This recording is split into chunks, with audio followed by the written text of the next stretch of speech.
Aperçu du marché Service Cloud Office mondial 2019 à 2026 Rackspace, US, Google, US, Microsoft Corporation, US, HNCO Systems CA, Latvia, Zoho Corporation PVT Ltd, India. La société fournit une analyse détaillée du marché et des aspects futurs du marché Service Cloud Office. L'analyse se concentre sur des données critiques et importantes, ce qui fait de cette recherche un outil très important pour les experts, les analystes et les gestionnaires pour obtenir une analyse immédiate. Le rapport fournit une analyse qui inclut les prévisions de développement de la taille du marché Service Cloud Office de 2018 à 2025. Le rapport contient des informations complètes sur les principaux acteurs du marché Service Cloud Office à travers le monde. En outre, il fournit leur part de marché par diverses régions, avec l'introduction de l'entreprise et du produit, et sa position sur le marché Service Cloud Office. De plus, le rapport tient compte de leur stratégie de marketing ainsi que des développements clés récents ainsi que de l'aperçu général de l'entreprise. En plus de cela, le rapport intègre les facteurs moteurs de la croissance du marché et les contraintes de ce marché. Affaire Benjamin Griveaux, ce que l'on sait de la compagne de Piotr Pavlansky.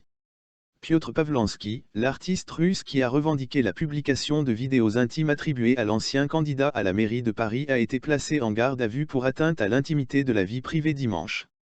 Sa compagne a elle aussi été interpellée après la plainte contre X de Benjamin Griveaux. L'affaire qui a poussé Benjamin Griveaux à renoncer à sa candidature à la mairie de Paris a connu des rebondissements ce week-end.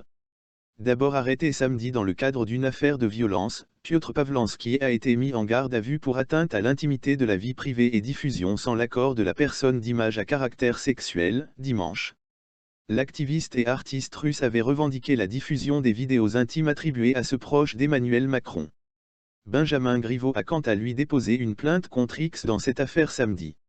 Le parquet de Paris a indiqué avoir ouvert une enquête pour atteinte à la vie privée quelques heures plus tard. Les investigations ont été confiées à la brigade de répression de la délinquance à la personne. La compagne de Piotr Pavlansky avait également été placée en garde à vue des chefs d'atteinte à l'intimité de la vie privée et diffusion sans l'accord de la personne d'images à caractère sexuel, selon le parquet de Paris. Selon le Parisien, il s'agit d'une femme de 29 ans qui aurait suivi des études de droit à Paris pour devenir avocate. Dans un article publié samedi, on apprend que les vidéos et images intimes de Benjamin Griveaux lui étaient destinées.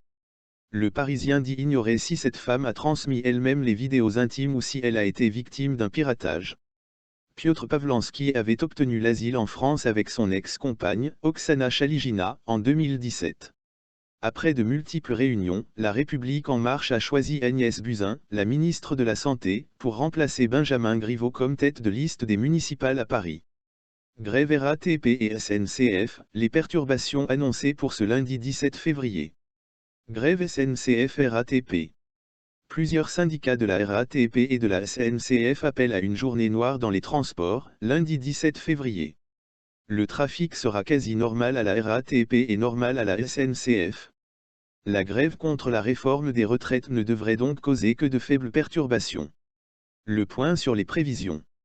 Les syndicats INSA RATP, FO, Solidaire et Sud RATP de la Régie des transports parisiens ont lancé un nouvel appel à la grève contre la réforme des retraites avec une journée morte dans les transports ce lundi 17 février 2020.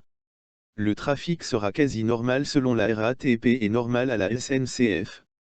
Les RER circuleront normalement tout comme 9 lignes de métro, les tramways et les bus. Le trafic est annoncé comme quasi normal sur 4 lignes de métro, perturbé sur 3 lignes et normal sur le reste. Pour le secrétaire d'État au transport Jean-Baptiste, la grève reconductible telle que nous l'avons connue début décembre est effectivement terminée, a-t-il déclaré dimanche sur BFM TV. Si le syndicat de la SNCF a souligné dans un communiqué qu'il va mettre tout en œuvre pour étendre cette journée d'appel aux autres fédérations et structures cheminats et reproduire la force de la grève qui s'est engagée le 5 décembre, le front syndical apparaît divisé sur le calendrier des grèves, ce qui risque d'affaiblir la participation. En effet, les syndicats de la CGT, tout comme Confédération française de l'encadrement, Confédération générale des cadres, n'appellent pas à se mobiliser ce lundi 17 février, mais 3 jours après, le jeudi 20 février, lire plus bas. Pourquoi faire grève ce lundi 17 février 2020? Ce lundi 17 février 2020 coïncide avec le début de l'examen du projet de loi sur la réforme des retraites à l'Assemblée nationale, avec un premier vote prévu pour le début du mois de mars. Les 4 syndicats de la RATP ont rappelé leur opposition ferme et déterminée à la mise en place du système de retraite par points. Le syndicat FO de la SNCF a quant à lui expliqué que l'outil pour la victoire est bien la grève tous ensemble pour le blocage de l'économie. Grève RATP, quelle perturbation! Lundi 17 février 2020, les transports ne rencontreront que quelques perturbations à Paris. Aucune ligne n'est touchée par des prévisions de trafic très perturbées, comme cela a pu être le cas lors des précédentes journées de mobilisation contre la réforme des retraites. La RATP fait état de trafic quasi normal et normal. Perturbation métro, lundi 17 février, 3 trains sur 4 circuleront sur les lignes 7, 8 et 13. 2 trains sur 3 sur les lignes 2 et 4. Un train sur 2 partira sur la ligne 12. Sur la ligne 5, un train sur 4 est prévu le matin, un train sur 3 l'après-midi avec un dernier train à 21 h. Perturbation RER, lundi 17 février, le trafic sera normal sur les RER A et B. Perturbation bus, le trafic est annoncé comme normal sur les bus, lundi 17 février. Perturbation tram, le trafic sera normal pour les tramways. Grève SNCF, des perturbations ce lundi 17 février 2020.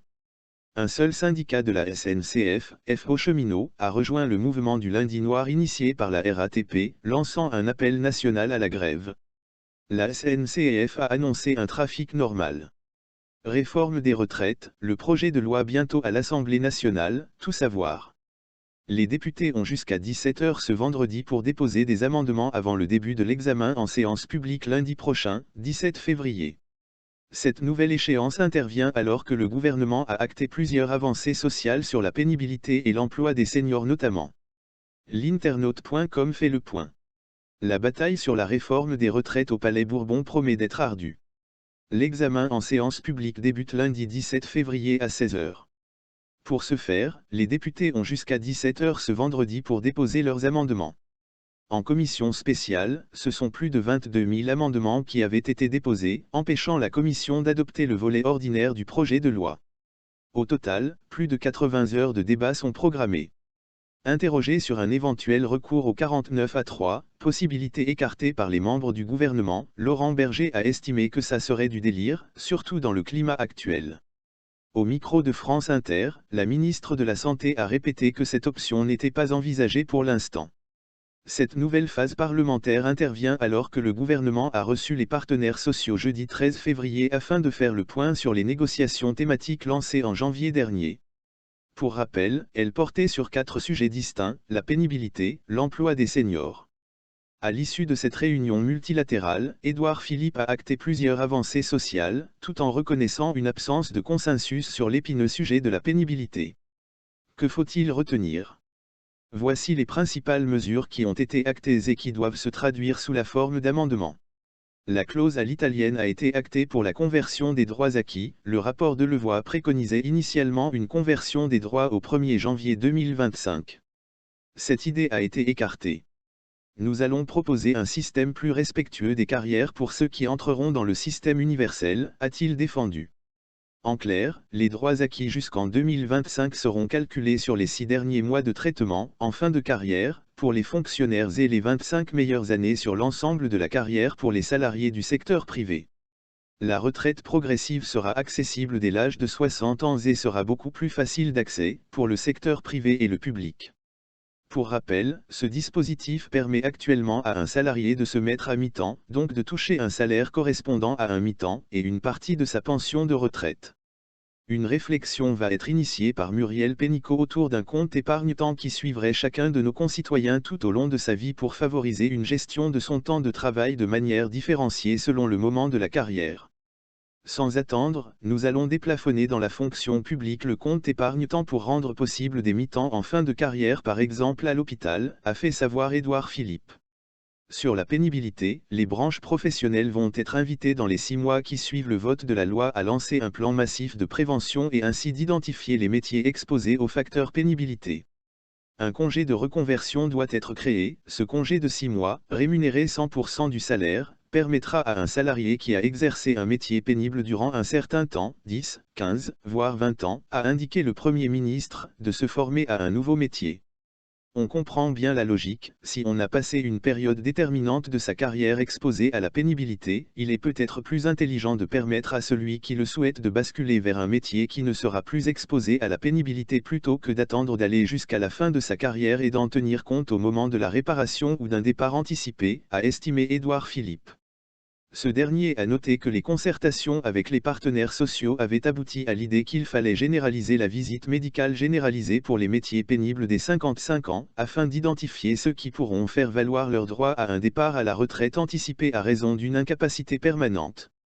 Plusieurs sujets doivent encore faire l'objet de discussions, comme le volet réparation de la pénibilité et le minimum de pension de retraite.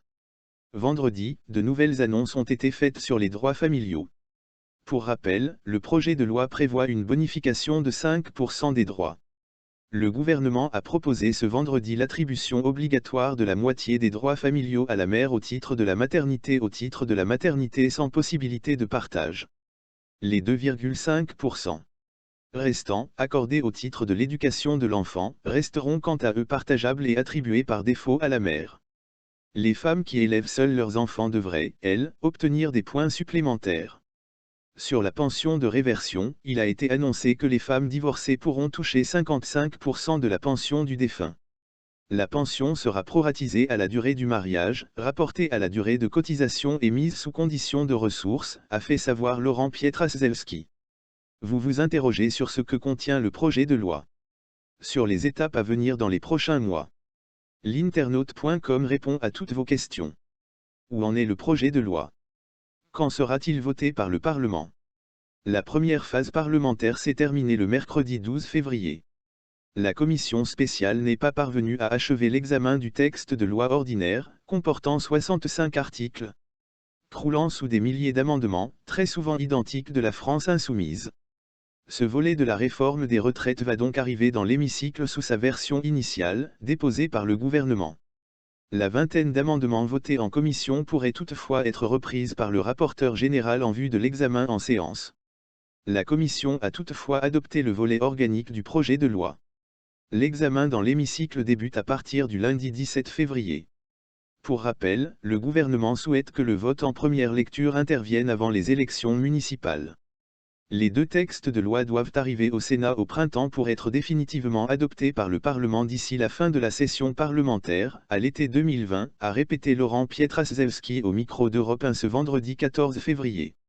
Le texte examiné par le pouvoir législatif est loin d'être gravé dans le marbre, puisque l'exécutif prévoit le recours aux ordonnances sur de nombreux sujets. C'est notamment le cas pour la question du financement, qui a été renvoyée à la conférence menée avec les partenaires sociaux et qui doit rendre ses recommandations d'ici fin avril. Si un accord est conclu, les mesures ont vocation à être intégrées dans le projet de loi, avant le vote définitif du Parlement. Vous souhaitez en savoir davantage sur les pistes qui ont été avancées ? Consultez notre dossier dédié.